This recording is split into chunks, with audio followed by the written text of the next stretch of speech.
Welcome class to Lesson 16, Evaluating Persuasion. Your essential question for today is, what are persuasive techniques used for in writing? By the end of this lesson, you should be able to recognize rhetorical devices in writing, such as parallelism, restatement, and repetition. You should also be able to recognize persuasive techniques when reading I Have a Dream by Martin Luther King Jr. So what are persuasive techniques? Well, persuasive techniques are devices used to influence the audience in favor of the author's argument. So essentially, they're devices used to influence the reader.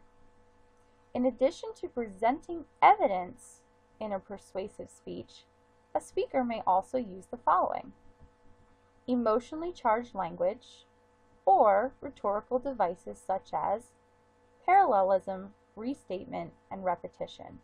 So what do these three things mean? Well, let's take a look. Parallelism. This is writing structures that are grammatically equal. It helps the reader conceive the idea more clearly. The text flows more smoothly.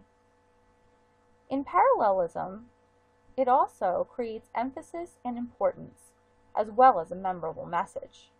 Let's take a look at some examples. If there is anyone out there who still doubts, who still wonders, who still questions, do you see the flow? Look at this example: to strive, to seek, to find, and not to yield. Alright, let's take a look at an additional example. Alice ran into the room, into the garden, and into our hearts. We see the repetition of a phrase that not only gives the sentence a balance, but rhythm and flow as well. This repetition can also occur in similar structured clauses. Let's take a look. Whenever you need me, wherever you need me, I will be there for you.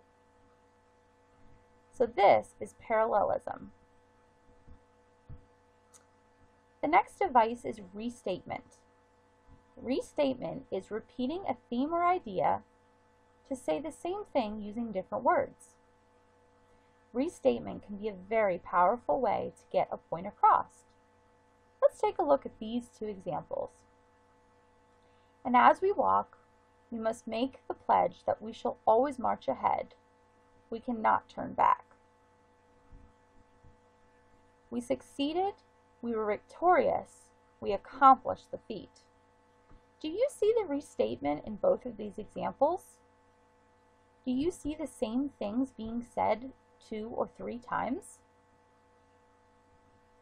Walk, pledge, march. Succeeded, victorious, accomplished. So sometimes it's just the way that the author says the same thing. Here's another example. But there is one thing these glassy-eyed idealists forget. Such a scheme would be extremely costly, horrendously expensive, and require a ton of money. All three things are stating the same thing: costly, expensive, ton of money.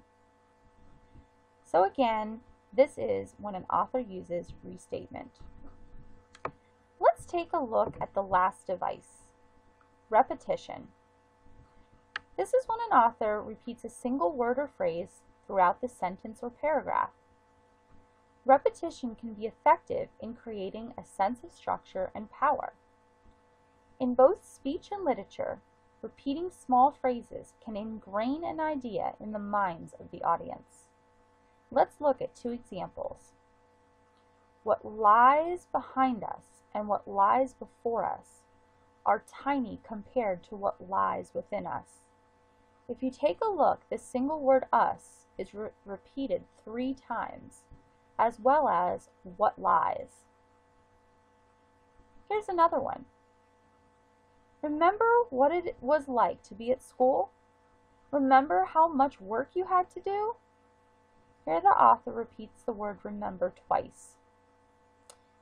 Alrighty guys, lastly, let's look at charged words. Charged words, or diction, are those producing an emotional response.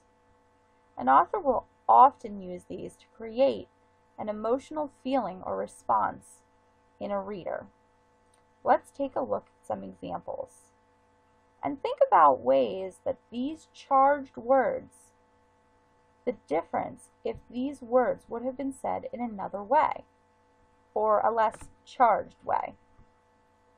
Most frightening dilemma that a people and a government has ever faced. Caught between two horrors. Traitors to the nation. Jeopardizes everything I love. Deep and wounding shame.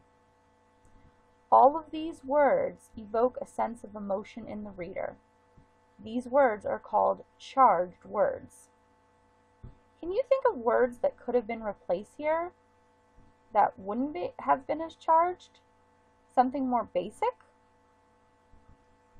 Most scary dilemma? Or caught between two difficult things? Those are examples of words that aren't very charged. Alright, so here's your checklist for today. Do you know what persuasive techniques are in writing? Do you know the 3 rhetorical devices discussed in this lesson? Parallelism, restatement, and repetition? If you answered yes, answer the questions below this video. Have a great day!